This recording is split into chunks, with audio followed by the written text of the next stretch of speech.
दिल्ली के जंतर मंतर पर तो युवाओं का प्रदर्शन खत्म हो गया, लेकिन पंजाब, उत्तराखंड, उत्तर प्रदेश, केरल और राजस्थान में सियासी पारा हाई हो गया है। पंजाब के शिक्षा मंत्री हरजोत सिंह बैंस के इस्तीफे की मांग होने लगी है। पंजाब की विपक्षी पार्टियां कांग्रेस और श्रोमणी अकाली दल धर्मेंद्र प्रधान का उदाहरण देते हुए शिक्षा मंत्री हरजोत सिंह बैंस का इस्तीफा मांग रही हैं। श्रोमणी अकाली दल ने साफ कर दिया है कि वे राज्य के छात्रों के साथ मजबूती से खड़े हैं। एसएडी का दावा है कि पिछले 4 वर्षों में पंजाब में 6 बड़े पेपर लीक हुए हैं।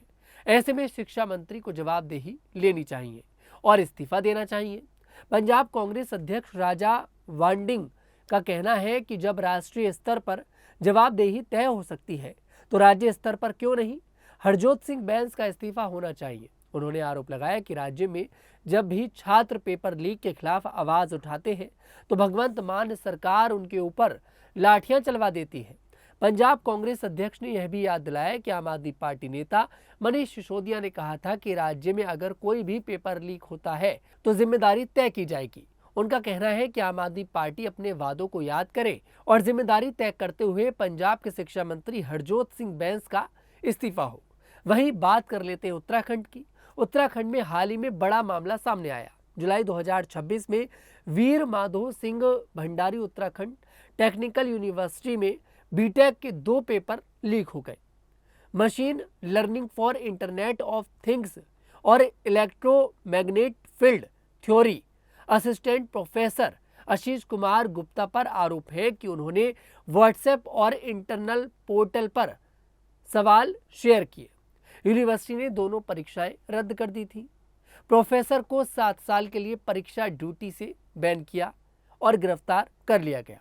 पहले भी 2025 में सबऑर्डिनेट सर्विसेज सिलेक्शन कमीशन की परीक्षा में लीक की शिकायत सामने आई थी, जिसमें सीबीआई जांच मांग हुई। राज्य में शिक्षा मंत्री पर दबाव बन सकता है क्योंकि यूटीयू मामला ताजा है और छात्र आक्रोशित हैं। वहीं बात कर लेते हैं उत्तर प्रदेश की। उत्तर प्रदेश में पेपर लीक की लंबी फहरिस्त है। 2014 के बाद कम से कम 10 प्रमुख मामले हैं। CPMT 2014, UPPCS prelims 2015, UP polytechnic 2016, police constable 2017, UP TET 2021, PET 2021, लेखपाल 2022, यूपी बोर्ड 12वीं English 2022, UPPSC RO ARO 2024, UP police constable भर्ती 2024। 2024 में यूपी पुलिस कांस्टेबल परीक्षा रद्द हुई, लाखों छात्र प्रभावित हुए। नीट 2026 लीक में भी यूपी के छात्रों पर असर पड़ा। कुछ आत्महत्या के मामले भी सामने आए। अखिलेश यादव जैसे विपक्षी नेताओं ने पूरे सिस्टम को भ्रष्ट बताया। योगी सरकार ने एंटी चीटिंग कानून और सुरक्षा उपाय सीसीटीवी बायोमेट्रिक लागू किए, लेकिन विपक्ष इस्तीफे की मांग कर सकता है। शिक्षा मंत्री पर दबाव संभव है। वहीं बात कर लें केरल की।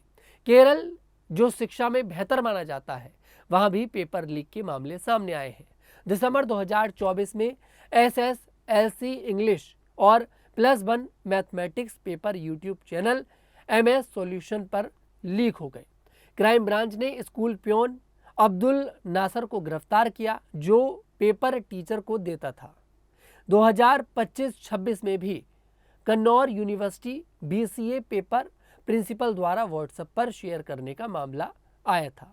शिक्षा मंत्री वी शिवानकुट्टी ने सख्त कार्रवाई का वादा किया, डिजिटल लॉक सिस्टम और ऑटोमेटेड पेपर जनरेशन की घोषणा की।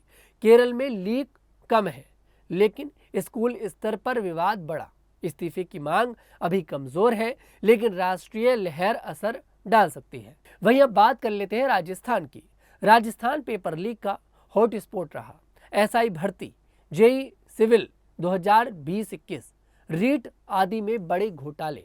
2026 तक 163 एफआईआर, 559 गिरफ्तारियां, 188 कर्मचारियों की सेवा समाप्त, 135 पैट की नियुक्त रद्द, आरपीएससी के पूर्व सदस्यों की गिरफ्तारी हुई। नीट 2026 लीक की जांच राजस्थान से शुरू हुई, जहां गैस पेपर बेचा गया। सरकार ने सख्त एक्शन लिया, लेकिन विपक्ष पुराने मामलों का हवाला देकर बीजेपी पर हमला बोल रही है। शिक्षा मंत्री पर इस्तीफे की मांग तेज हो सकती है। धर्मेंद्र प्रधान के इस्तीफे ने राष्ट्रव्यापी बहस छेड़ दी है। पेपर लीक सिर्फ एक परीक्षा का मुद्दा नहीं, बल्कि लाखों युवाओं के भविष्य का सवाल है। नीट, पुलिस भर्ती, बोर्ड एग्जाम, हर जगह विश्वास टूटा। केंद्र पब्लिक एग्जामिनेशन एक्ट 2024 लाया, सीबीटी मोड की बात की, लेकिन राज्य स्तर पर यह कमजोर दिखता है। क्या इन 5 राज्यों में शिक्षा मंत्री इस्तीफा देंगे?